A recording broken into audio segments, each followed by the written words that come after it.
Salutations. Moi, Paul, je suis apôtre du Christ Jésus parce que Dieu l'a voulu.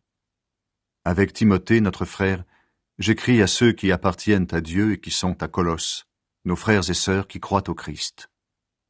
Que Dieu notre Père vous bénisse et vous donne la paix. Paul remercie Dieu. Nous remercions toujours Dieu, le Père de notre Seigneur Jésus-Christ, quand nous prions pour vous.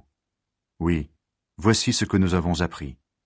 Vous croyez au Christ Jésus et vous aimez tous ceux qui appartiennent à Dieu. En effet, vous espérez ce que Dieu a préparé pour vous dans les cieux. Quand la bonne nouvelle, qui est la parole vraie, est arrivée chez vous, elle vous a fait connaître cette espérance. Cette bonne nouvelle donne des résultats et se développe aussi dans le monde entier. Chez vous, c'est la même chose depuis que vous avez entendu parler de la bonté de Dieu, depuis que vous avez vraiment compris que Dieu vous aime. Épaphras, qui est notre ami et qui travaille avec nous, vous a enseigné cela. Il nous remplace auprès de vous comme un fidèle serviteur du Christ, et il nous a fait connaître l'amour que l'Esprit Saint a mis en vous. C'est pourquoi nous aussi, depuis que nous connaissons ces nouvelles, nous prions sans cesse pour vous. Et nous demandons à Dieu de vous donner toute la sagesse et l'intelligence qui viennent de son Esprit. Ainsi vous pourrez connaître entièrement ce qu'il attend de vous. Vous pourrez vivre comme le Seigneur le veut et faire tout ce qui lui plaît. Vous accomplirez toutes sortes d'actions bonnes et vous connaîtrez Dieu de plus en plus. Sa puissance magnifique vous rendra fort pour tout. Alors vous résisterez et vous supporterez tout avec patience. Avec joie, remerciez le Père. Il vous a rendu capable de recevoir les biens qu'il garde pour ceux qui lui appartiennent dans le royaume de la lumière. Il nous a arrachés au pouvoir de la nuit et il nous a fait passer dans le royaume de son Fils très aimé. Par ce Fils, nous sommes libérés, nos péchés sont pardonnés.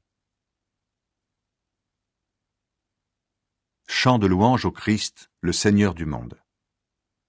Le Christ est l'image du Dieu qu'on ne peut voir. Il est le Fils premier-né au-dessus de toutes les choses créées. En effet, c'est en lui que Dieu a tout créé dans les cieux et sur la terre, les choses qu'on voit et celles qu'on ne voit pas, les forces et les esprits qui ont autorité et pouvoir. Tout est créé par lui et pour lui. Le Christ existe avant toute chose, et tout ce qui existe ne tient que par lui. C'est lui qui est la tête du corps, c'est-à-dire de l'Église.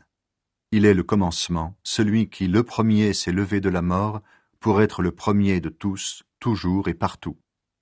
Oui, Dieu a voulu habiter totalement dans son Fils, et il a voulu tout réconcilier avec lui, par son Fils et pour son Fils.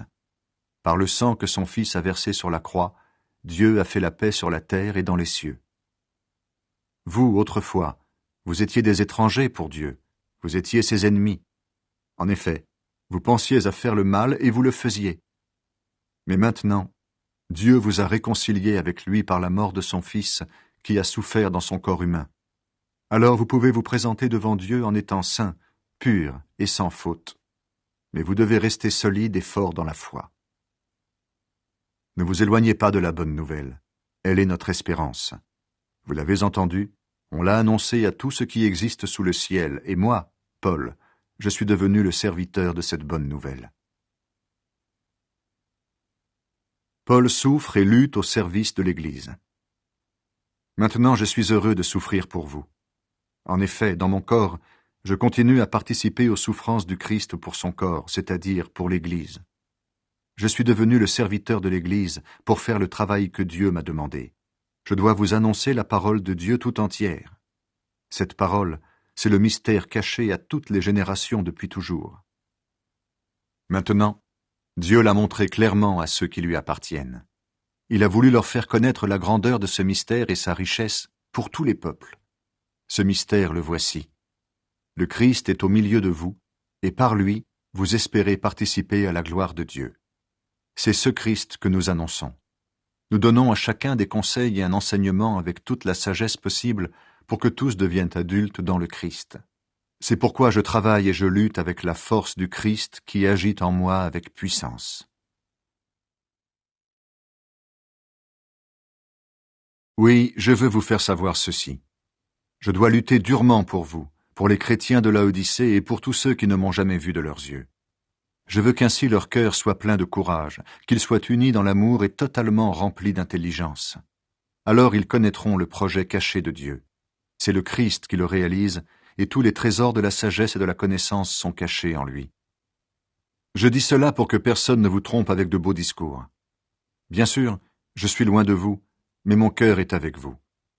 Je suis content de voir que chez vous, tout se passe dans l'ordre et que votre foi au Christ reste solide.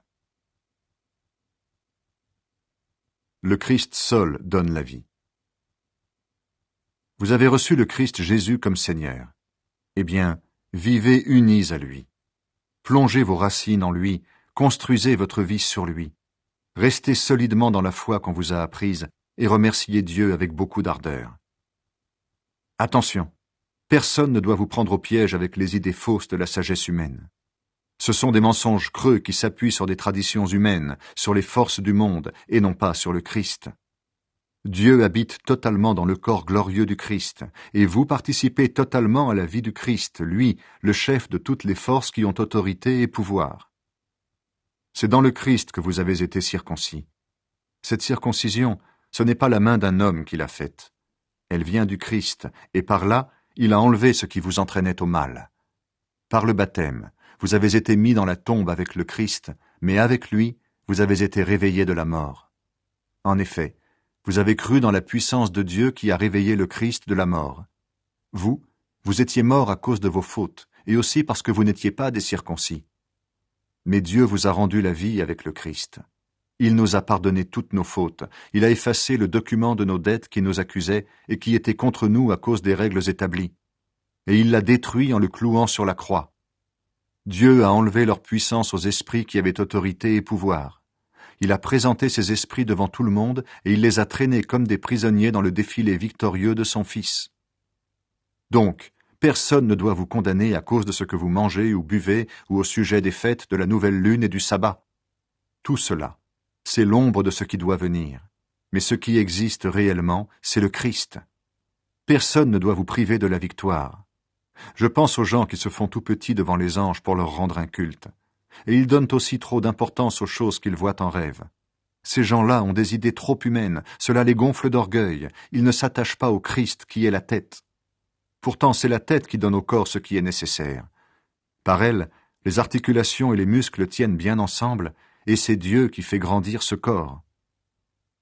Vous êtes morts avec le Christ, et les forces du monde ne comptent plus pour vous. Mais vous faites comme si votre vie était encore sous le pouvoir de ces choses-là. Pourquoi est-ce que vous obéissez à ces règles? Ne prends pas ceci, ne goûte pas cela, n'y touche pas. Elles sont faites pour des choses qui disparaissent dès qu'on s'en sert. Ce sont des règles et des enseignements inventés par les êtres humains. C'est vrai, rendre un culte, se faire tout petit devant les anges, faire souffrir son corps, tout cela paraît sage. Pourtant, ces règles ne valent rien. Elles servent seulement à satisfaire des désirs humains. La vie ancienne et la vie nouvelle. C'est avec le Christ que vous avez été réveillés de la mort. Cherchez donc les choses d'en haut, là où le Christ se trouve, assis à la droite de Dieu. Le but de votre vie est en haut et non sur la terre. Oui, vous êtes passé par la mort et votre vie est cachée avec le Christ en Dieu. Le Christ est votre vie. Quand il paraîtra, vous aussi, vous paraîtrez avec lui et vous participerez à sa gloire. C'est pourquoi, faites mourir ce qui en vous appartient à la terre. Par exemple, menez une vie morale ou impure, désirez des choses honteuses et mauvaises, cherchez à avoir tout pour soi, ce qui est une façon d'adorer les faux dieux. Voilà ce qui attire la colère de Dieu sur ceux qui refusent de lui obéir. Autrefois, vous aussi, vous agissiez ainsi quand vous viviez de cette manière. Mais maintenant, rejetez tout cela. Colère, violence, méchanceté. Ne lancez plus d'insultes ni de paroles grossières. Ne vous mentez plus les uns aux autres. En effet, ce que vous étiez avant avec vos façons de vivre, vous vous en êtes débarrassé comme d'un vieux vêtement. Et, comme si vous aviez mis un vêtement neuf, vous êtes devenu une personne nouvelle. Cette personne se renouvelle sans cesse et elle ressemble de plus en plus à son Créateur. C'est ainsi que vous pourrez connaître Dieu pleinement. Maintenant, il n'y a plus des non-juifs et des juifs, des circoncis et des non-circoncis. Il n'y a plus des étrangers et des non-civilisés. Il n'y a plus des esclaves et des personnes libres. Mais il y a le Christ. Il est tout et il est en tous. Dieu vous a choisi. Il veut que vous soyez à lui et il vous aime.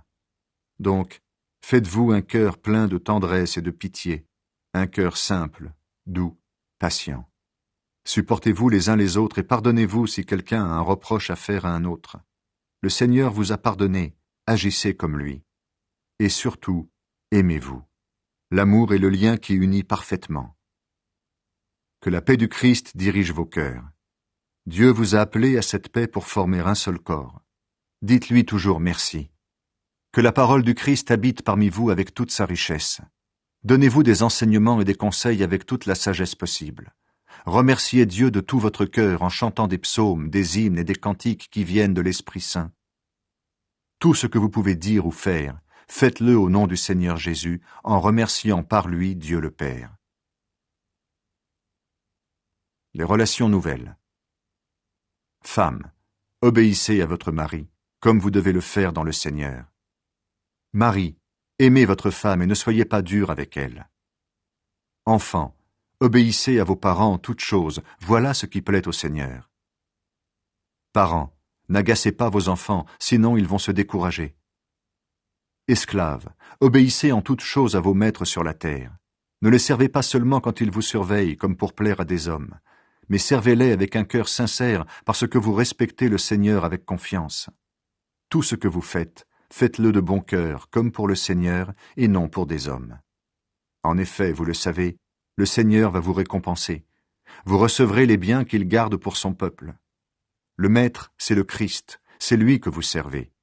Celui qui fait le mal, on le punira pour le mal qu'il a fait, et on ne fera pas de différence entre les gens.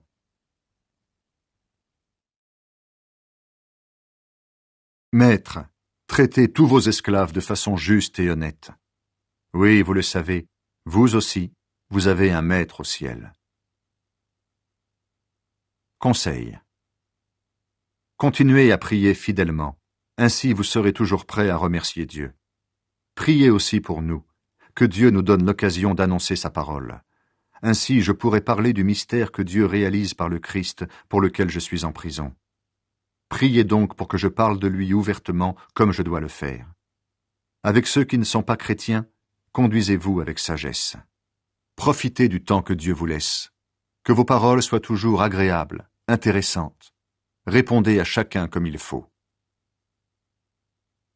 Salutations. Tychik vous donnera toutes les nouvelles à mon sujet. C'est un frère et un ami, un serviteur fidèle qui est avec moi au service du Seigneur. Je vous l'envoie surtout pour vous donner de nos nouvelles et pour vous encourager. Onésime, ce frère fidèle et très aimé, est avec Tychik. C'est quelqu'un de chez vous. Ensemble, ils vous raconteront tout ce qui se passe ici. Aristarque, qui est en prison avec moi, vous salue. Marc, le cousin de Barnabas, vous salue aussi. Vous avez reçu des conseils au sujet de Marc. S'il vient chez vous, recevez-le bien. Jésus, qu'on appelle Justus, vous salue également. Parmi les Juifs devenus chrétiens, ce sont les seuls qui travaillent avec moi pour le royaume de Dieu. Ils m'ont donné du courage. Épaphras, qui est de chez vous, vous salue.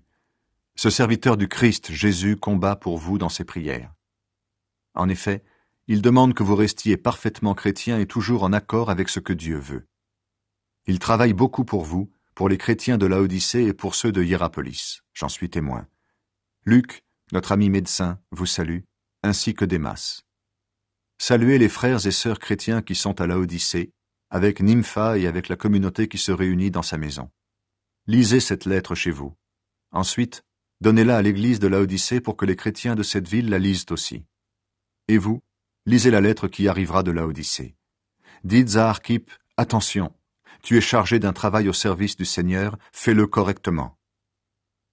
Voici la salutation que moi, Paul, je vous écris de ma main. Souvenez-vous que je suis en prison. Que Dieu vous bénisse.